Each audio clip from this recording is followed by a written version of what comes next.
은혜로운 찬양 감사합니다.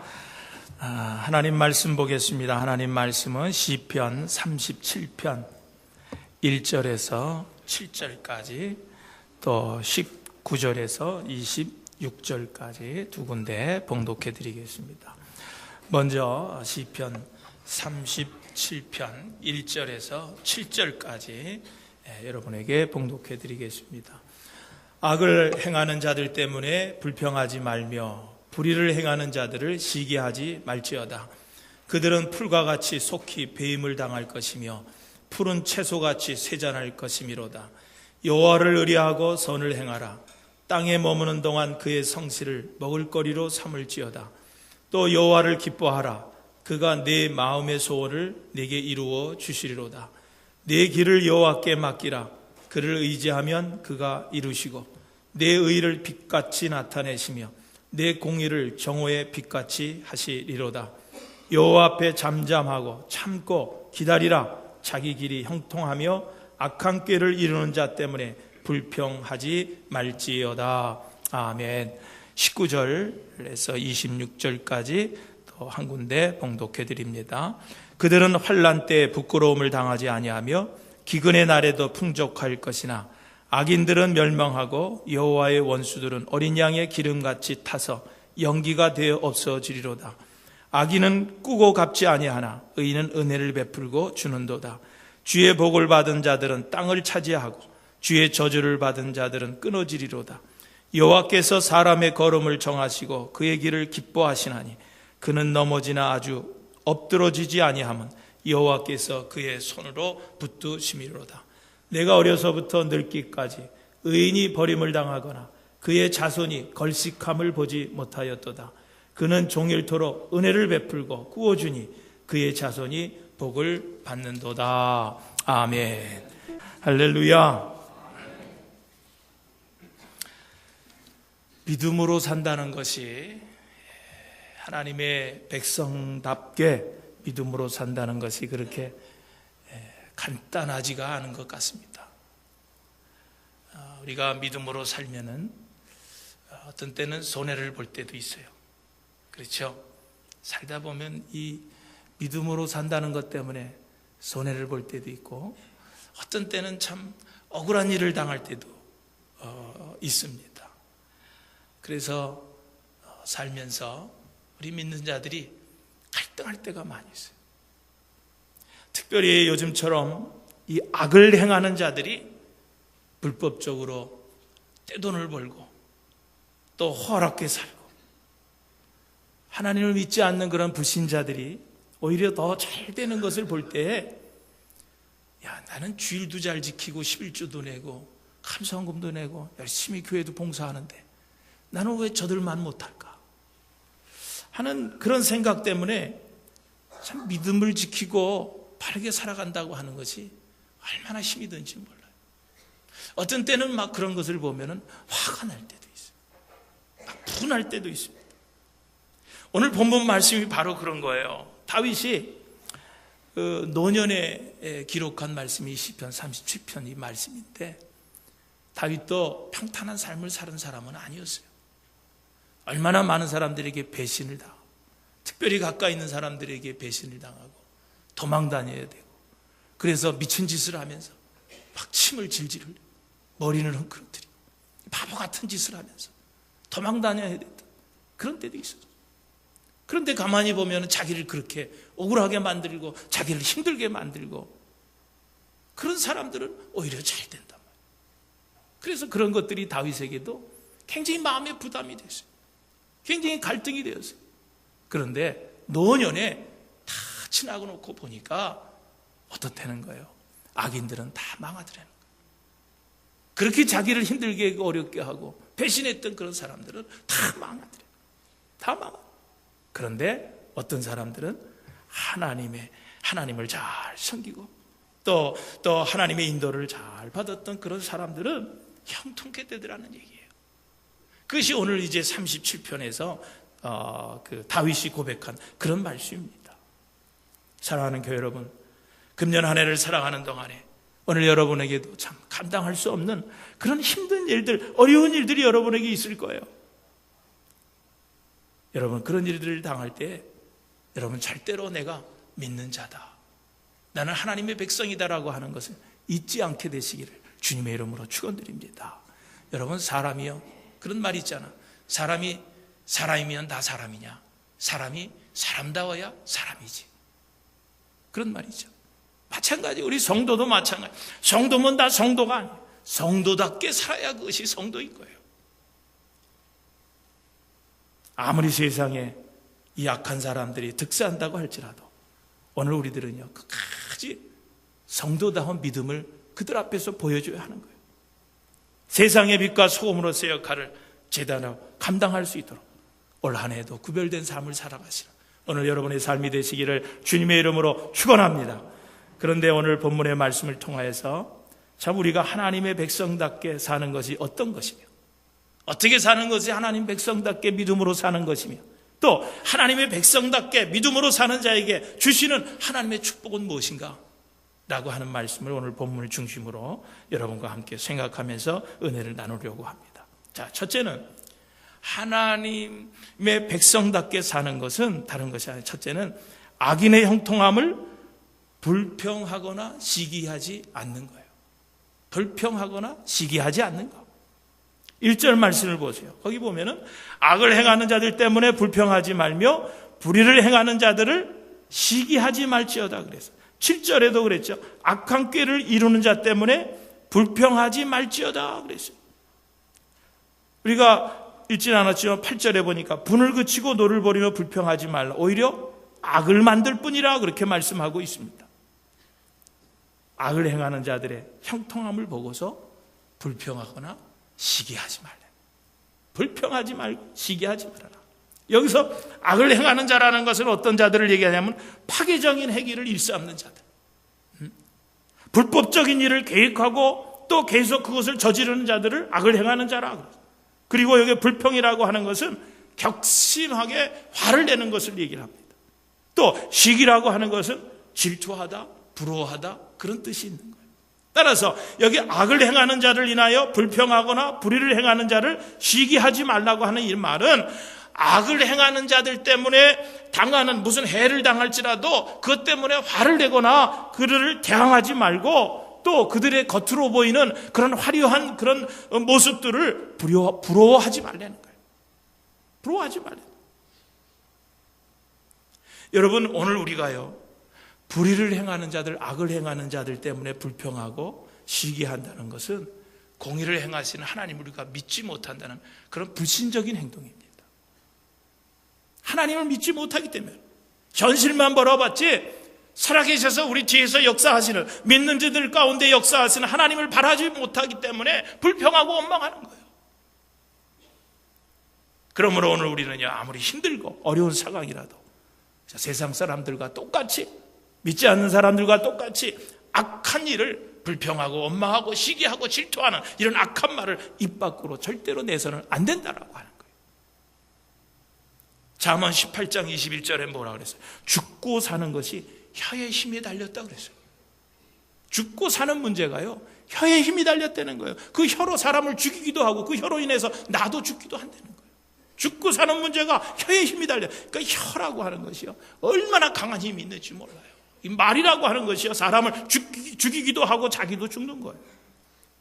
그러므로 오늘 우리가요, 아무리 힘들고 어려워도 말을 조심해야 됩니다. 불평하면 안 돼요. 원망하면 안 됩니다. 시기하면 안 돼요. 질투하면 안 됩니다. 하나님께서 우리에게 입을 내실 때 그런 말 하라고 우리를 입을 만드셨을까요? 불평하고 원망하고 시기하고 질투하고 악한 말 하라고 우리 입을 내셨을까요? 안 그러셨어요. 하나님께서 우리의 입을 내실 때는 우리의 입술로 기도하게 하시고 우리의 입술로 그리스도의 복음을 증거하게 하시고 우리의 입술로 하나님께 감사하고 우리의 입술로 하나님께 영광 돌리도록 우리의 입술을 창조하신 거예요. 만드신 거예요. 여러분, 욥 보세요. 욥이 까닭없이 참 모든 것을 다 잃었어요. 가족을 다 잃죠. 재산을 다 잃죠. 건강을 잃어. 한꺼번에 무슨 이유인지도 모르고 욥은 모든 것을 다 잃었어요. 물론 하나님이 계획하신 가운데 욥에게 주신 그런 어려움이었지만 욥 자신은 모르죠. 내가 왜 이런 어려움을 당하는지 욥은 절대로 몰라요. 하나님만 아시는 거죠. 그런데 이욥은 한마디도 불평하지 않습니다. 원망하지 않습니다. 그 입으로 하나님을 욕하지 않습니다. 원망하지 않았어요. 사람들이 와이프까지 차라리 네가 어떤 사람이냐, 지금까지 하나님을 그렇게 잘 섬겼는데 네가 뭐냐, 지금 네가 당하는 게 이게 뭐냐, 차라리 하나님을 저주하고 원망하고 욕하고 차라리 죽는 게 낫지 않느냐, 그렇게까지 얘기했어요. 그런데도 이 욥은 절대로 그 입으로 하나님을 원망하지 않습니다. 욕하지 않습니다. 여러분, 이렇게 산다는 것이 쉬운 일은 아니에요. 참 쉬운 일 아니에요. 참 나에게 억울함을 주고 나에게 악한 일을 행한 자에게 참고 참 선한 말을 한다는 것이, 그를 위해서 축복한다는 것이 쉬운 일이 아니에요. 그러나 여러분, 쉽지 않다고 해서 하나님이 그렇게 살으라고 주신 말씀인데 말씀대로 사는 것을 시도도 하지 않는다고 하는 것은 잘못된 행동이라고 하는 거예요. 여러분, 되게 불평하는 사람들 보면은 어떤 사람들이 불평합니까? 아주 자기 기준, 자기 중심적으로 사는 사람. 여러분, 그런 사람들은 불평이 많아요. 원망이 많습니다. 왜 그래요? 다른 사람들이 하는 일에 대해서 이해가 부족하기 때문에 불평하는 거예요. 여러분, 예를 들어서 탕자의 형을 보세요. 탕자의 형. 동생이 나가서 모든 것을 다 탕진하고 돌아왔을 때 아버지가 얼마나 반갑게 맞이합니까? 그리고 그를 위해서 잔치까지 벌여주는 거예요. 그것을 형이 못마땅하게 생각합니다. 아버지를 원망합니다. 불평합니다. 왜 불평합니까? 왜 원망합니까? 아버지의 마음을 이해를 하지 못하기 때문에 불평하는 거예요. 아버지가 하는 행동에 대해서, 그 일에 대해서 부족하기 때문에, 이를 이해하지 못하기 때문에 불평하고 원망하는 거예요. 이스라엘 백성들이 애굽에서 나와가지고 40년 동안 광야 생활하는 동안에 얼마나 하나님을 원망합니까? 그 지도자 모세를 얼마나 원망합니까? 그러나 40년 동안 하나님께서 이스라엘 백성들에게 베푸신 그 은혜는요, 축복은요, 어떤 시대에 그런 은혜와 축복이 없었어요. 가장 많은 기적과 은혜가 광야 40년 동안 있었어요. 그런데도 이스라엘 백성들은 그저 자기들이 조금만 불편하고 어려우면은 하나님을 원망하고 모세를 원망합니다. 왜 그렇습니까? 하나님의 마음을 이해하지 못하기 때문에, 하나님의 뜻을 이해하지 못하기 때문에, 하나님이 하시는 일, 모세가 하는 일을 이해하지 못하기 때문에 불평하고 원망하는 거예요. 불평하고 원망하는 사람은 아주 극단적으로 이기적인 사람이 그렇게 불평하고, 자기밖에 모르는 사람, 자기 중심으로 사는 사람은 결국 불평하고 원망하며 살아갈 수밖에 없다고 하는 거예요. 여러분, 어둠을 물리치는 방법은 빛이 들어가면 어둠은 물러가게 돼 있어요. 여러분, 우리 마음속에 불평이 많고 원망이 많은 사람들, 그 불평과 원망을 물리칠 수 있는 방법은 다른 것 없어요. 감사가 들어가면 불평, 원망이 떠나가는 거예요. 감사할 줄 아는 사람은 불평하지 않습니다. 원망하지 않습니다. 여러분, 매일 순간순간 물밀듯이 몰려오는 그런 불평 같은 거, 원망 같은 거, 여러분, 이런 것들을 매일매일 여러분 감사의 생활로 물리치고 승리하시기를 주님의 이름으로 축원합니다. 사도 바울도 보세요. 옥중 생활에서 지금 자기 몸은 옥에 갇혀 있는 몸이에요. 그런데 빌립보 교회 편지를 보내면서 뭐라 그랬어요? 주 안에서 기뻐하라. 내가 다시 말하노니 기뻐하라. 아무것도 염려하지 말고 모든 일에 기도와 간구로 너희 구할 것을 감사함으로 하나님께 아뢰라. 그러니까 옥중에서도요, 오히려 옥 밖에 있는 그 빌립보 교인들에게 기뻐하라는 거예요. 그리고 오히려 하나님께 감사하자라고. 여러분, 감사할 수 있는 사람이 고백하는 고백입니다. 여러분, 불평하고 원망하는 것은요, 하나님을 능력자로 믿지 못하는 불신앙적인 태도인 것입니다. 죄로 죽었던 오늘 나를 예수 그리스도께서 살리셨다고, 십자가 은혜로 우리를 살리시고 구원해 주셨다고 하는 이런 생각을 가지면은 여러분, 우리가 불평할 수 있겠어요? 원망할 수 있어요? 여러분, 죽었던 사람을 하나님께서 살려주셨는데 하나님 앞에서 우리가 불평할 수 있습니까? 원망할 수 있습니까? 여러분, 그래서 성경은 악을 행하는 자들의 형통함을 보고도 불평하지 말라고 하는 거예요. 불평하지 말라. 왜 그렇습니까? 왜 불평하지 말라는 거예요? 첫째는요, 2절을 보세요. 2절에 보니까 그들은 풀과 같이 속히 배임을 당할 것이며 푸른 채소같이 쇠잔할 것임이라 말씀했어요. 악인의 형통함은 순간적이기 때문에 여러분 그거 부러워할 것도 없고 그거 때문에 불평하고 원망하지 말라는 거예요. 왜? 순간적인 것이기 때문에 그래요. 이 풀이라는 거 한번 생각해 보세요. 그저 풀이라는 것은 잠시 있다가 배임을 당하는 거예요. 푸른 채소도 역시 그 푸르름이 여러분 영원합니까? 그 푸르름은 며칠 못 넘기는 거예요. 마침 아침 안개와 같고 하늘에 떠있는 구름과 같은 것이 우리 인생이라는 거예요. 그러므로 여러분 악인들이 잘 되는 것 같아도 결국은 그 악인들은 뭐 같다는 거예요? 풀과 같다는 거예요. 속히 배임을 당할 것이고 푸른 채소같이 금방 세잔해질 것이라는 거예요. 그러므로 이 악인들의 형통함을 보고 부러워하고 그런 악인들의 행실을 우리는 쫓아서는 안 된다는 그런 얘기입니다. 그리고 두 번째로 우리가 왜 불평하고 원망하지 말아야 되느냐? 그 악한 자들의 계획은 허망하기 때문에 그렇다는 거예요. 12절에 보면은요, 악인이 의인치기를 꾀하고 그를 향하여 그의 이를 갈지만 13절에 그러나 주께서 그를 비웃으신다 그랬어요. 그리고 14절 15절에 보면 악인이 칼을 빼고 활을 당할지라도 그 칼과 활은 결국 자신의 심장을 겨누는 것이라 그랬어요. 그러니까 여러분 이 악인들이 하는 그런 계획들은 결국은 자기를 죽이는 거예요.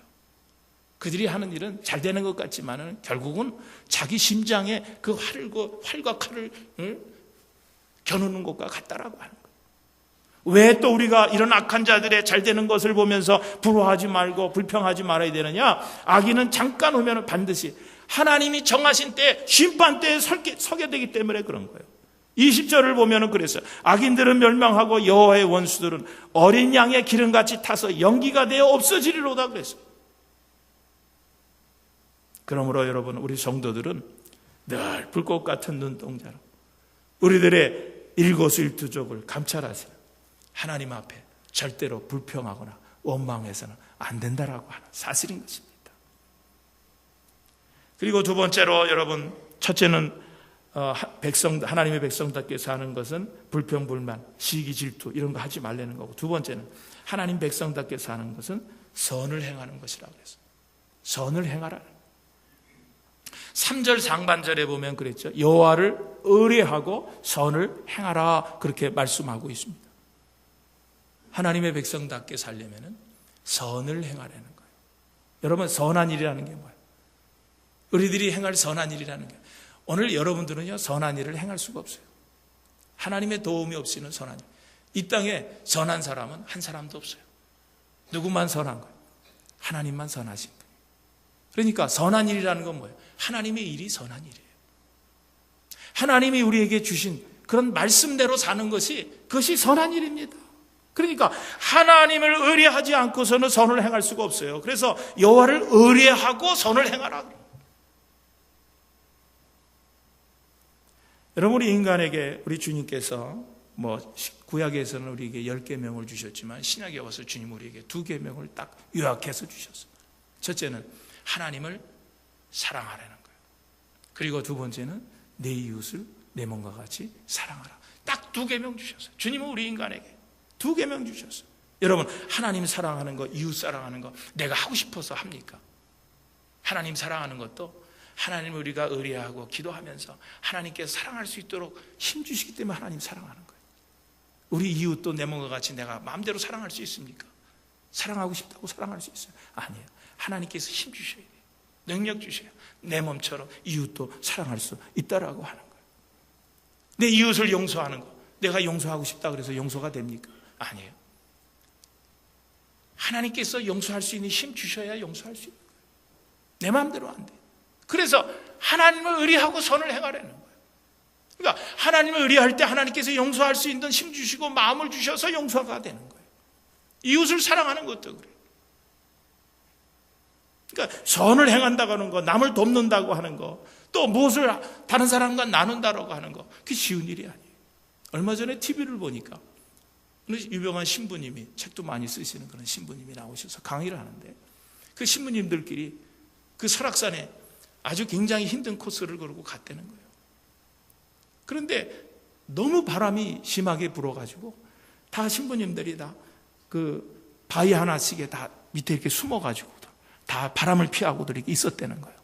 근데 이게 뭐 무슨 1시간이면 다 바람이 잔잔해질 줄 알았는데 1시간이 돼도 2시간이 돼도 3시간이 무려 6시간까지 거기 그러고 있었대요. 그러니까 춥고 또 얼마나 또 배가 고프겠어. 그런데 그 신부님 얘기가 자기 배낭 속에 초콜릿이 있는 것이 생각이 나더래요. 그래서 그 초콜릿을 꺼내서 먹고 싶은데 그 부시락 가지고 먹으려면 또 혼자 먹을 수가 없잖아. 불러야 되잖아. 그러니까 그 조그만 거 가지고 또 논아 먹자니 그 쉬운 일이 아니더라는 거예요. 그래서 참고 6시간 참고 그러고 내려왔대요. 아무도 배낭 안에 있는 초콜릿 하나 나눌 줄 모르고 그러고 내려왔대. 내려오면서 얼마나 자기 자신이 부끄러운지 모르겠더래. 그 꺼내서 좀 나눠 먹으면 될 거를 그거 그냥 못 꺼내 먹고 그러고 졸졸 굶고 내려오면서 자기 자신이 얼마나 창피하고 참 자기 자신이 그렇게 밉더래. 내려와서 어느 자리에서 신부님들이 그렇게 모여가지고 얘기하는데 그 신부님들 백 속에 다 초콜릿이 몇 개씩 있었다는 거예요. 그런데 그 나누는 거 크게 힘든 거예요. 힘든 거예요. 그러니까 성직자도 참 그게 힘들어요. 그러니 오늘 우리들이 이게 얼마나 힘이 듭니까? 그러니까 결국 하나님께서 우리에게 그런 마음을 용서할 수 있는 마음, 나눌 수 있는 마음, 이런 마음을 주셔야 선한 행동도 하는 거지 그렇지 않대요. 그러나 오늘 우리가 백성답게 사는 일은 뭐예요? 선한 일을 하나님 말씀대로 순종해서 그 말씀대로 살아가는 것. 그것이 하나님 백성답게 사는 길이라는 얘기입니다. 그리고 세 번째로요, 하나님의 백성답게 산다는 것은 여기 3절을 보니까요 참 멋있는 그런 고백을 했습니다. 땅에 머무는 동안 그의 성실을 뭐로 삼을지어다 그랬어요? 먹을거리로 삼을지어다. 성실을 먹을거리로 삼을지어다 그랬어요. 그러니까 하나님의 백성답게 산다는 것은 성실을 먹을거리로 삼아야 된다는 거예요. 그런데 여러분, 이 성실이라고 하는 말은 성경에서 어떤 의미로 많이 쓰였냐 하면 하나님께서 우리 인간과 어떤 약속을 하셨어요. 그런데 하나님께서 이 인간과 약속한 이것을 실행하고 이행하는 것을 성실이라고 그렇게 표현했어요. 그러니까 하나님께서 우리 인간과 약속한 것을 행하는 것, 그것을 성실이라. 그러니까 성실을 먹을거리로 삼으라고 하는 이야기는 뭐냐면은 하나님의 은혜로 우리 몸이 다 하나님의 은혜로 돼야 된다는 얘기예요. 하나님의 은혜가 우리의 몸에 배어야 한다는 거예요. 여러분, 하나님의 은혜가 몸에 배어서 생활한 사람들, 여러 사람들이 성경에 있지만 대표적으로 보면은 요셉의 생애를 보세요. 요셉의 생애를 보면은요, 성실이 정말 몸에 밴 사람이었어요. 형들에게 미움을 받고 종으로 팔려가서 지휘대장 보디발의 가정에서 모함을 받아서 또 옥중 생활을 합니다. 그런데 그 어려운 순간순간 오늘 이 요셉은 어떻게 살았어요? 성실하게 살았어요.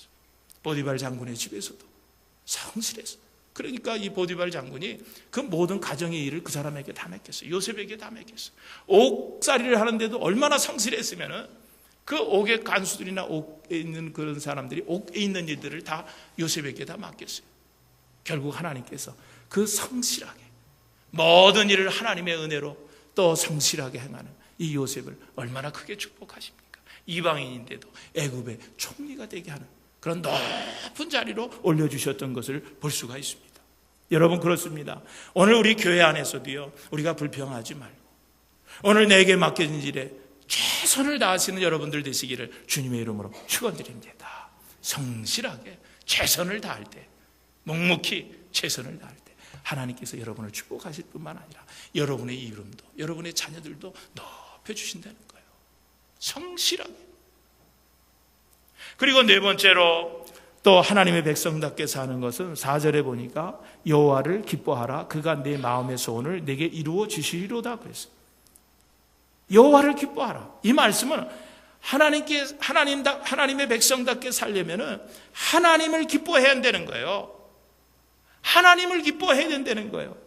여러분, 여호와를 기뻐하라 한다고 이 말은 하나님과의 신령한 교제 나눈 거, 그것을 통해서 기쁨을 얻으라고 하는 그런 말씀이에요. 그러니까 하나님과의 만남이 기쁘고 하나님과의 사귐 자체를 즐거워하는 사람들은 하나님께서 그 마음의 기도와 소원을 이루어 주신다는 거예요. 그렇다고 하면 여러분, 하나님을 기쁘시게 하기 위해서 하나님과 신령한 교제를 나눠야 되는데 어떻게 하는 것이 하나님과 신령한 교제를 나누는 거예요? 그것은 말씀을 많이 묵상하는 거예요. 말씀을 많이 읽는 거예요. 여러분, 우리가 말씀을 통해서 하나님을 만날 수 있어요. 말씀을 통해서 하나님을 만날 수 있어요. 말씀을 읽을 때, 말씀을 묵상할 때, 말씀을 들을 때 하나님을 만나는 거예요. 여러분이 지금 하나님의 말씀을 제가 대언해서 증거하고 있습니다. 여러분이 이 말씀 가운데서 하나님을 만나는 거예요.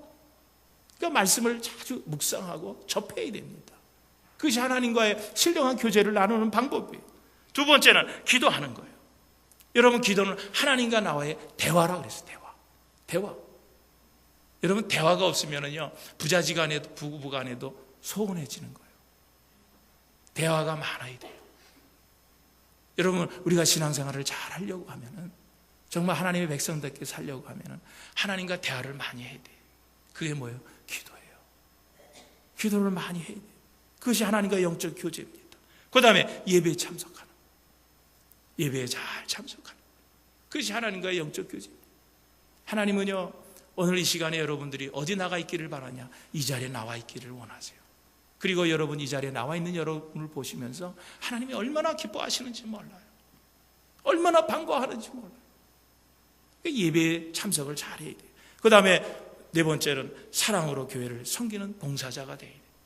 교회 봉사도 열심히 봉사하다가 하나님을 만나는 거예요. 봉사하다가 하나님. 나는 오늘 참 마음이 얼마나 그렇게 뿌듯했는지 몰라요. 난 그렇게 생각도 못했어요. 그럴 거라 생각 못했어요. 무슨 일이냐고 하면은, 누구 한 개인적인 사람을 내가 이렇게 빗대어서 얘기하는 건 안 됐지만은, 내가 오늘 너무 좋아서 그래. 박성호 장로님이 아침에 들어왔어요, 제 방에. 목사님, 오늘 제가 이제 예배 그 부장인데, 예배 위원인데, 내가 오늘 어떻게 해야 되는 겁니까?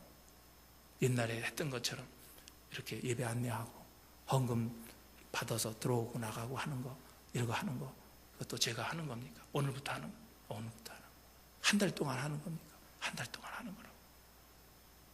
그러면 다 질문한 거 다 됐고 나도 답한 거 다 했으면 나가야 되잖아. 그런데 안 나가고 키 큰 사람이 쭈삣쭈삣하고 서 있는 거예요. 그래서 뭐 할 말이 남았나? 그리고 그랬더니, 목사님, 내일 잘 감당할 수 있도록, 올 한 해 잘 감당할 수 있도록 목사님 좀 기도 좀 해주시면 어때요? 나는 생각도 못했어. 그렇게 기도해달라고 그러자고. 그래서 둘이 손 붙잡고 기도했어요. 얼마나 감사한 일이에요. 응? 얼마나 감사한 일이에요. 응? 충성된 하나님의 봉사자가 되기 위해서 그렇게 하나님 앞에 그렇게 살려고 노력하는 거예요. 또 영적인 교제를, 영적인 해산의 열매를 맺기 위해서 우리는 전도해야 돼요. 전도하다가 하나님을 만나는 거예요. 전도하다. 그러니까 이런 것들이 다 영적인 교제예요.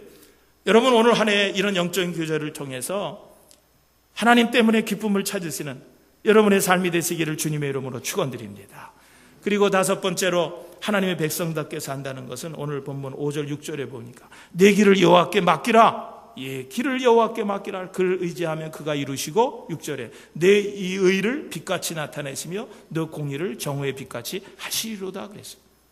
그러니까 이 말씀은 하나님의 백성답게 살려고 하면 모든 것을 하나님께 맡기라는 거예요.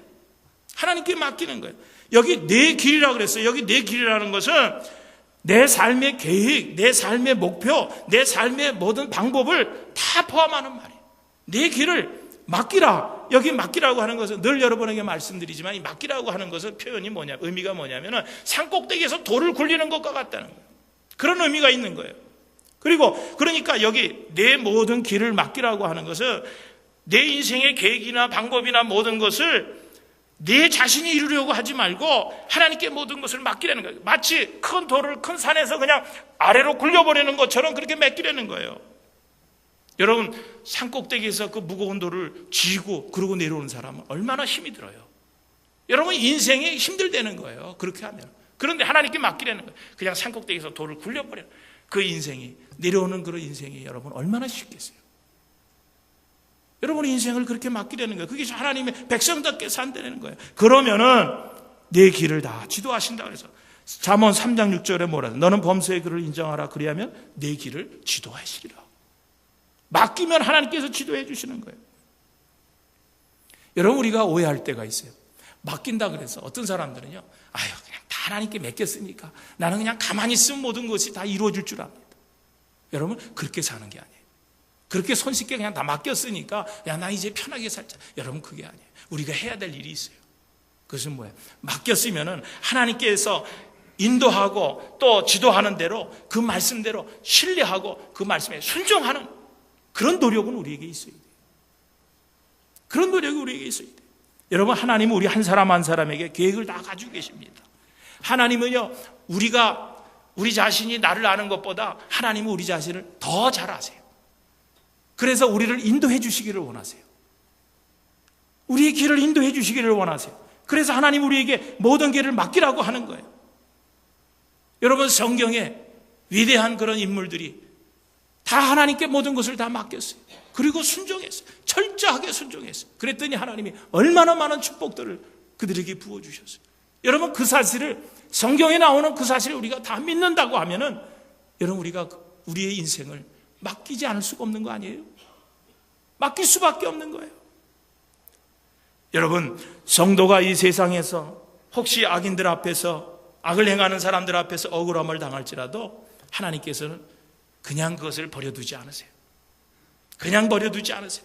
성도가 그 억울함을 하나님께 맡기고 하나님 앞에 간절히 기도할 때 주님은 어떻게 해주시는 거예요? 정오의 빛같이 모든 것이 다 드러나도록 해결해 주신다는 거예요. 해결해 주시는 거예요. 또 여섯 번째로 하나님의 백성답게 사는 것은 오늘 본문 7절 상반전 말씀처럼 여호와 앞에 잠잠하고 참아 기다려야 하는 거예요. 여러분 그렇습니다. 하나님의 백성답게 살려면은 악을 행하는 자들이 그런 흉포에도 분노, 화내고 그런 폭발하지 말고 그죠? 하나님 바라보고 참아 기다려야 한다는 거예요. 여기 잠잠한다라고 하는 이 말씀은 그냥 침묵하고 가만히 있으라는 뜻이 아니라 인간적인 생각으로 그저 조급해하거나 자기 나름대로의 방법을 강구하는 그런 어리석음을 버리려고 하는 그런 얘기입니다. 사랑하는 교회 여러분, 2016년도 새해가 시작이 됐어요. 우리가 살아갈 이 이제 한 해 어떤 어려움들이 우리 앞에 다가올지 아무도 모릅니다. 그러나 아무리 어려운 일이 닥쳐오고 우리가 소망했던 일들이 그대로 이루어지지 않아도 여러분 절대로 낙심하지 말고 중단하지 말고 참고 인내하며 기다리세요. 기다리세요. 여러분 악인은 멸망하고 연기처럼 없어지는 거예요. 그러나 의인은 결코 망하지 않아요. 비록 악인이 득세하는 세상에서 그 악한 자들에게 시달리고 괴롭힘을 받는다고 할지라도 여러분 의인은 결코 망하지 않는다는 거예요. 왜 그렇습니까? 하나님께서 우리를 보호해 주시기 때문에. 우리를 보호해 주시기 때문에. 여러분 19절 이하를 보세요.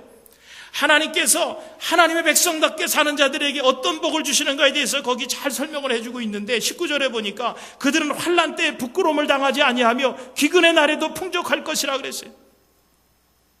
여러분 하나님 백성답게 사는 자들은 하나님께서 기근 때에도 풍족한 복을 주신다는 거예요. 여러분 하나님은요 늘 하나님의 자녀들 하나님의 백성들에게 눈을 떼지 않고 계세요. 항상 눈을 향하고 계십니다. 하나님의 백성들이 힘들어할 때 하나님은 더욱 관심을 가지십니다. 제가 알래스카에서 목회할 때 낚시질에 가서 낚시를 하면 곰들이 옆에 오는 거예요. 그럼 이제 큰 곰이 오면 도망가지만 새끼 곰이 오면은요 아 귀여워 그리고 사람들이 사진 찍으려고 몰려갑니다. 주의사항이 있어요. 그 새끼 곰이 있을 때는요 그 주변에는 꼭 어미곰이 있다는 거예요. 그래서 새끼 곰에게 뭐 하나 손만 댔다가 뭐 이렇게 해하려고 하면은 어미곰이 달려옵니다. 그러니까 거긴 새끼 곰만 있는 게 아니에요. 어미곰이 그 주위에 꼭 쳐다보고 있습니다.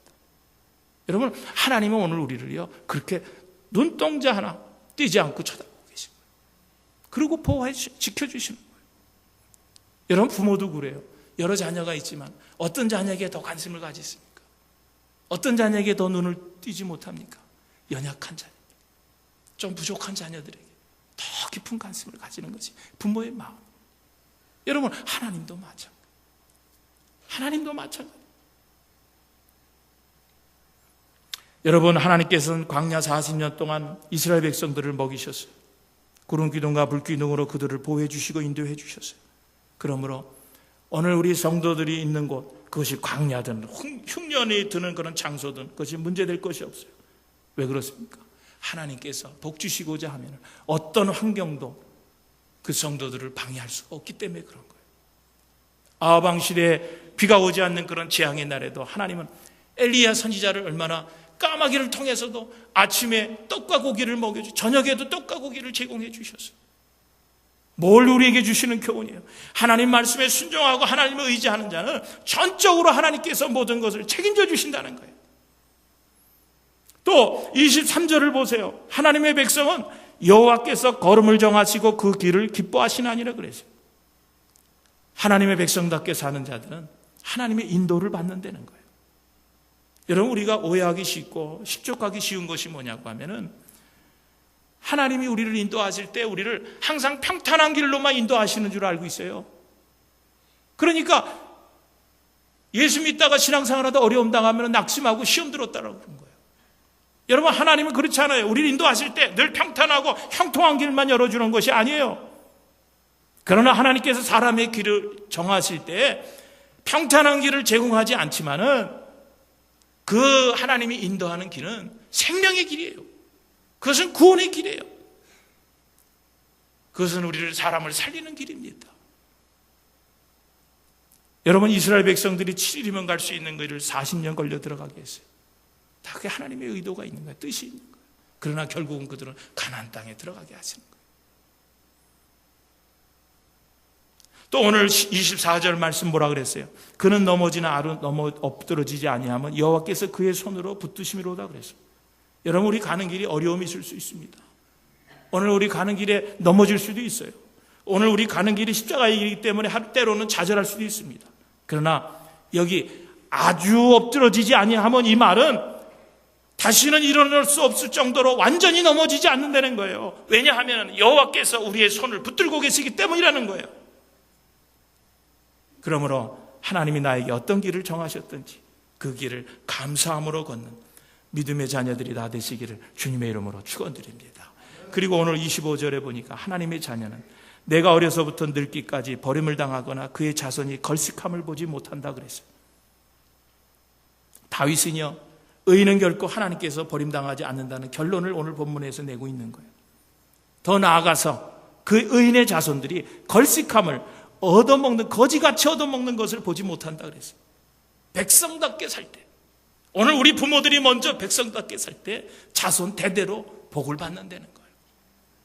나는 신방을 해보면은요, 우리 교우들 가운데 자신의 부모님에 대해서, 부모님의 신앙생활에 대해서 얘기하는 사람들이 많이 있습니다. 저는 여러분들 몇 개 잘 몰라요. 여러분들이 얘기하지 않으면 여러분의 부모님이 예수를 믿었던 사람인지 어떻게 믿었던 사람인지 저는 잘 모릅니다. 그냥 여러분의 신앙만 보는. 그런데 신방 가서 얘기하다 보면 자기 부모님들에 대한 얘기를 할 때 내가 깜짝 놀라요. 깜짝. 부모님들이요, 얼마나 진실되게 신앙생활 했는지 몰라요. 내가 볼 때 그분은 좀 그런 것 같은데 그 부모님들은 얼마나 신앙생활을 잘했는지 몰라요. 얼마나 잘했는지. 내가 그때 깨닫는 게 있어요. 아, 그렇구나. 이분들이 이렇게 축복받고 사는 것은 그 부모님들이 그때 뿌려놓은 그런 씨 때문에 지금 그분들이 이렇게 복을 받고 사는구나 하는 것을 느낍니다. 아, 그랬구나. 아, 그렇구나.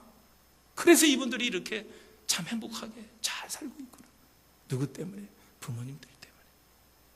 여러분, 그거 생각하면 나는 어떻게 이제 예수 믿어야 되겠어요? 우리 자손들이 복받고 앞으로 또 살아가려면 나는 그러면 어떻게 믿어야 되겠어요? 지금같이 그냥 이렇게 생활해야 되겠어요? 아니에요. 오늘 우리들도 우리 자손들을 위해서 뭔가 씨앗을 심어야 됩니다. 오늘 그 말씀 아닙니까? 내가 어려서부터 늙기까지 버림을 당하거나 그의 자손이 걸식함을 보지 못했다는 거예요. 예수 잘 믿는 사람, 하나님 잘 믿는 사람, 정말 하나님 백성답게 사는 사람, 그런 가정들을 내가 보니까 늙기까지 가면서 관찰해 보니까 그 자손들이 버림을 당하거나 그 자손이 걸식함을 보지 못했다는 거예요. 여러분, 우리 예수 믿는 사람들은요, 특별한 존재예요. 믿습니까? 여러분, 특별한 존재라는 거 믿고 있어요? 왜냐하면 우리는 예수 그리스도의 공로로 죄사함 받고 구속받고 구원받은 하나님의 사람들이기 때문에 그래요. 오늘 말씀해 보니까 왜 특별한 사람들이에요? 기근 때에도 풍족한 복을 만한 그런 존재들이라는 거예요.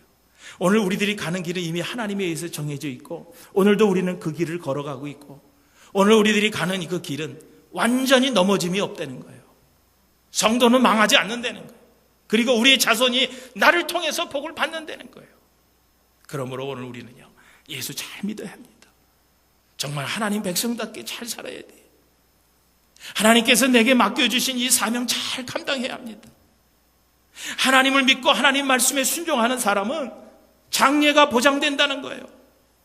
성경 어디를 보아도, 우리 교회사를 보아도요, 하나님 말씀에 순종하고 나아가는 그런 사는 성도와 그의 자손들이 망했다고 하는 사실이 없어요. 찾아볼 수가 없습니다.